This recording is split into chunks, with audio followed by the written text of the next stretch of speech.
Monsieur le Président, bonsoir. Bonsoir. Et merci d'accepter notre invitation au soir de votre réélection à la présidence du Congrès de la Nouvelle-Calédonie. C'est une majorité océanienne qui vous a élu, c'est ce que vous dites dès le début. C'est quoi une majorité océanienne? C'est une notion ethnique, communautaire, géographique, philosophique? Comment vous la définissez? Nous sommes en Océanie, ma chère Elisabeth. Oui, géographiquement. Géographiquement, politiquement, nous sommes en Océanie, à tous les niveaux, culturellement, historiquement. Nous sommes là depuis des millénaires. Voilà. Vous êtes venus nous trouver, enfin, que je dis vous, ce sont les Européens, à un moment donné, il y a 167 ans, mais nous continuons notre route en tant qu'Océaniens. C'est une longue histoire que nous avons avec la communauté wallisienne, futunienne et les autres Océaniens du pays. Hein. C'est pas hier que nous nous sommes rencontrés à l'arrivée des Européens. Nous nous sommes rencontrés déjà depuis très longtemps, puisque nous avons des origines communes.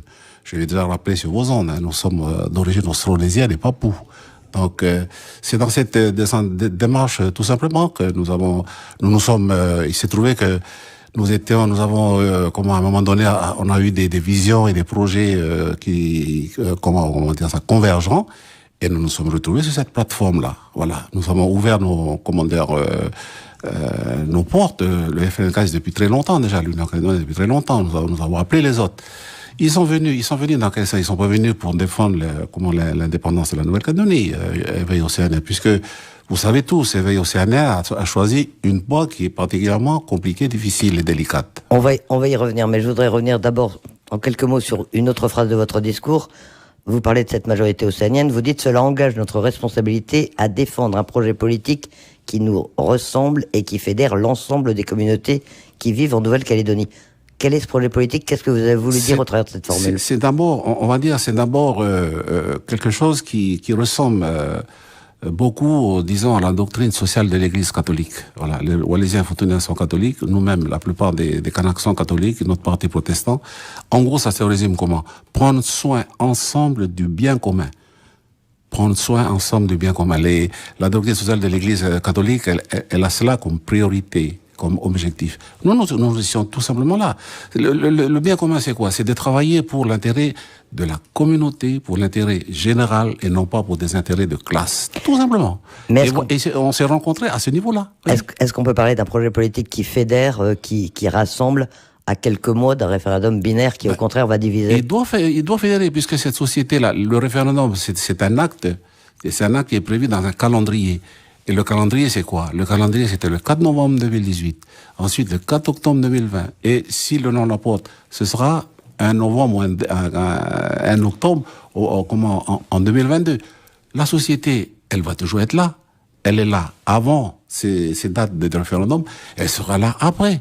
Et donc, c'est quoi que il y a des gens qui souffrent dans cette société calédonienne, comme la plupart beaucoup de gens dans le monde. Et je pense que leur parti, quand ils ont fondé leur parti, c'est cela qu'ils ont mis en avant.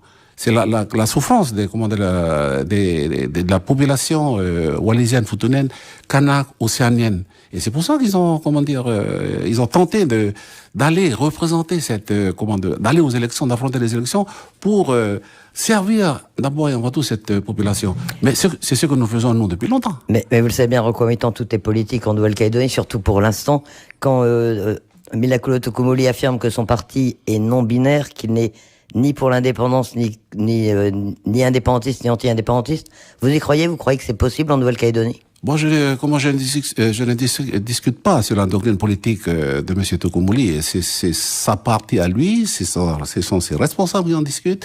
C'est le parti de l'éveil océanien. Ils ont fait des réunions depuis l'année dernière pour pouvoir arriver à cette décision de rejoindre le groupe là, en ce 23 juillet 2020. Ils ont fait au moins 3 ou 4 réunions de leur comité directeur. Et donc, ils sont venus. Vous voyez?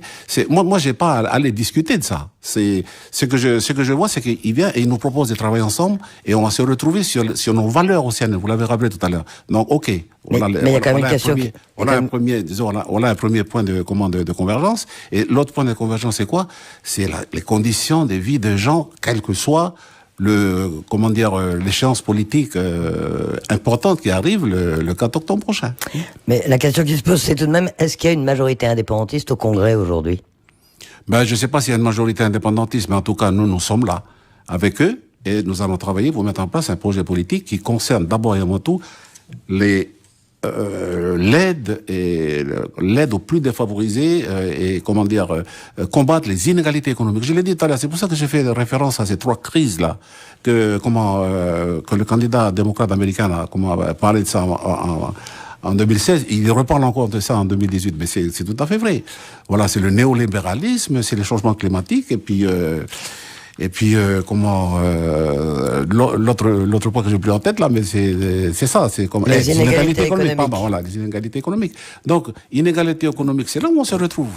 Donc, il faut bien combattre les inégalités économiques. On va pas parler seulement de politique. Les gens ont besoin de manger. Comme Jean-Marie Tjimbao, il disait souvent, il faut assurer le casse-croûte aussi.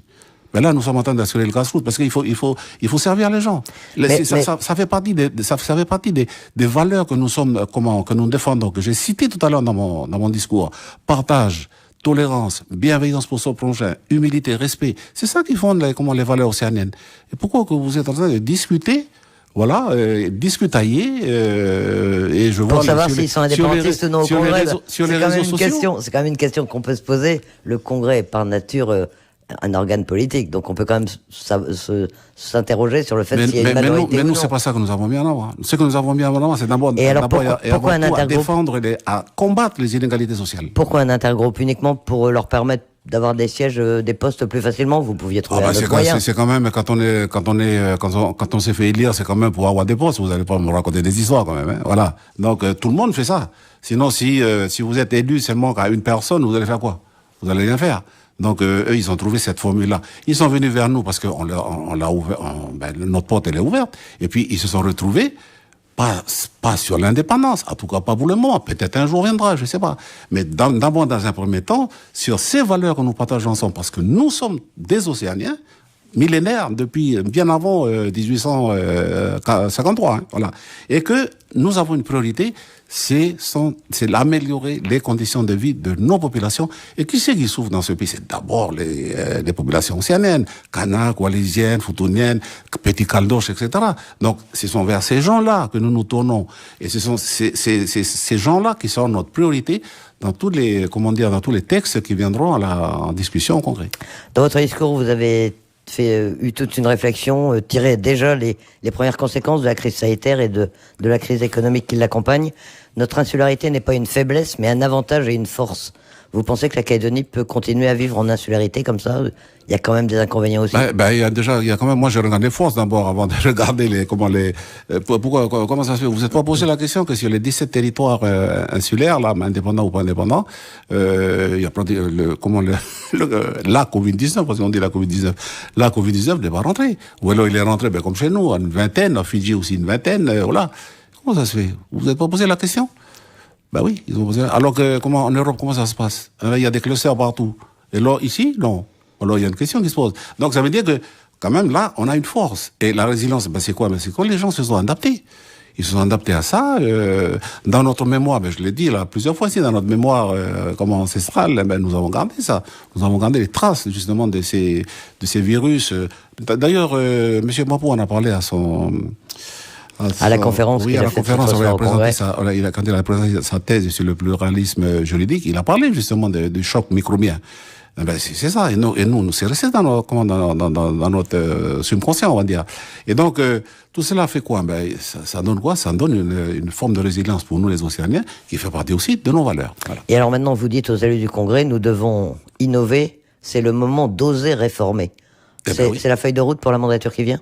Oui. Parce que je suis pas le seul à le dire, hein. Le président de Santan l'a dit, que c'est le moment de réformer. Vous le ferez forcément ensemble, le gouvernement et le Congrès. Mais de toute façon, on peut pas, on n'est pas tout le temps dans le binaire comme les Européens, nous, hein. Il y a des moments où, de fait que nous sommes tolérants, vous avez pas rappelé la phrase que j'ai donnée tout à l'heure? Je peux pas la tolérance. La tolérance, j'ai dit quoi? J'ai dit que la tolérance était la marque des Calédoniens, des gens d'ici. Donc les Océaniens, mais les gens d'ici. On est tolérants de nature.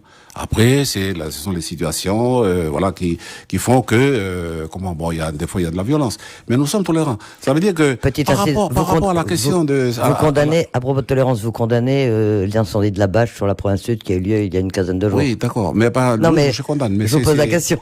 Non, mais je condamne, il n'y a pas de problème. C'est pas très normal de faire des choses comme ça. Nous sommes tolérants et nous disons par rapport à cette situation dans laquelle nous sommes à l'approche du référendum, il faut s'occuper de la population, mais aussi, il faut aussi aller en campagne pour défendre, en ce qui nous concerne, le oui à l'indépendance. Voilà. Ça, c'est nous, ça. Certains, et c'est notamment... pas l'éveil océanien, c'est nous. Voilà, l'éveil océanien, l'éveil océanien a déjà dit, Toukoumouli a déjà dit sur les ondes qu'il n'était pas indépendantiste. Donc voilà. Mais peut-être qu'ils vont évoluer avec nous, je sais pas. Mais ça, c'est pas notre problème, c'est leur problème. Il appelle chacun à la responsabilité en craignant une campagne un peu tendue, un peu vous aussi. C'est votre souci aujourd'hui, Rocco Mittan? Ah ben c'est mon souci, c'est pour ça que j'ai tenu ce discours-là. On va dire, j'ai quand même amené une réflexion de fond aujourd'hui. C'est pour faire quoi? C'est pour faire réfléchir les Calédoniens. C'est pour faire réfléchir les responsables politiques. Ça veut dire qu'en gros, descendre et aller dans ce que je vois sur les réseaux sociaux, les calédosphères et consorts là, c'est vraiment le caniveau quoi. Moi, ça m'intéresse pas ça. Il faut aller il faut amener la conscience politique dans la tête des gens et non pas toujours les ramener vers le bas. Voilà. Et il faut travailler sur la peur des gens. Il faut travailler sur la haine des gens. C'est ce que j'ai dit tout à l'heure. C'est pour ça que j'ai cité l'Afro-américain, là, le poète romancier, la Baldwin. Parce qu'il a dit d'une chose très forte, que j'ai cité ce matin.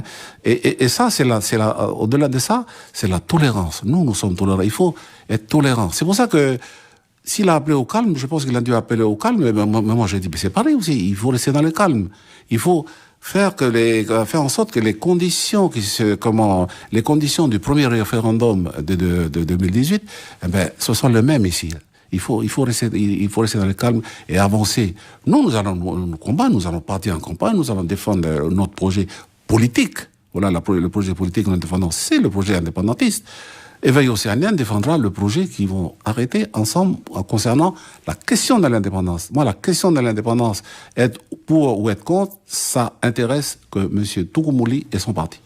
En attendant, vous voulez rappeler que le Congrès est la première institution, que c'est un organe législatif. Vous voulez moderniser son fonctionnement. Vous aurez le temps de faire tout ça dans l'année qui vient, qui va être une année chargée. Ça va être une année chargée, bien sûr, mais il faut initier tout ça. J'ai commencé à initier, c'est de moderniser le Congrès, transformer le Congrès, rendre, cette institution qu'on dit première institution du pays, être apte à affronter les défis de ce 21e siècle, au-delà des référendums. Donc que le Congrès ensuite se transforme en Parlement ou pas en Parlement, quel que soit le statut qui sortira. Donc soit après 2020 ou après 2022, de toute façon, le Congrès doit évoluer. Et c'est ce que j'attends de faire, avec l'appui quand même de mon bureau. Puisque le bureau, la mission d'information que j'ai lancée pour justement travailler sur le futur congrès du pays, a reçu quand même le soutien du bureau du congrès. Le bureau du congrès, c'est quand même l'ancien bureau. Mais celui-là, je pense que je vais le représenter devant celui-là. Et je pense qu'ils vont se mettre dans l'axe. Je voulais rappeler aussi que, sur la question puisque vous parlez du renouvellement annuel, tous les groupes politiques du Congrès, pratiquement, lorsqu'ils ont été auditionnés par les experts, donc en visioconférence, là, depuis un mois et demi, ils ont tous dit qu'un an, c'est trop court. Voilà. Il y a une idée selon laquelle le président du Congrès devrait être élu sur la durée de la mandature, comme c'est le cas, par exemple, pour l'Assemblée nationale. Vous êtes favorable à cette évolution? La Polynésie française, c'est 5 ans. Voilà. Nous, est-ce qu'il faut, avoir une visibilité sur 5 ans? Pourquoi pas? Mais au moins la moitié, 2 ans et demi ou 3 ans, voilà.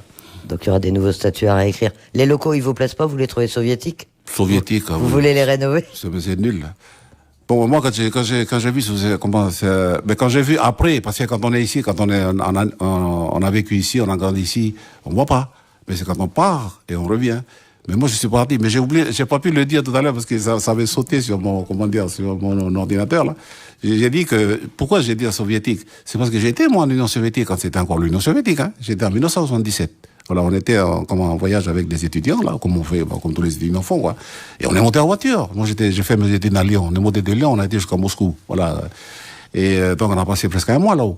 Quand je suis revenu, c'est là où je me suis dit, mince, mais ça ressemble au bâtiment de l'Union soviétique, ce bâtiment. Il faut changer ça. Donc, je suis en train de changer, voilà. Vous pouvez plus voyager pour l'instant? Ça vous manque? Mais c'est pas, ça me manque absolument pas. Pourquoi vous voulez que ça me manque? Moi, je voyage uniquement pour mon travail, c'est tout, hein, voilà. Concomitant, le nouveau président du Congrès, réélu président du Congrès ce matin. Merci d'avoir accepté notre invitation. Merci en tout cas de m'avoir invité ce soir.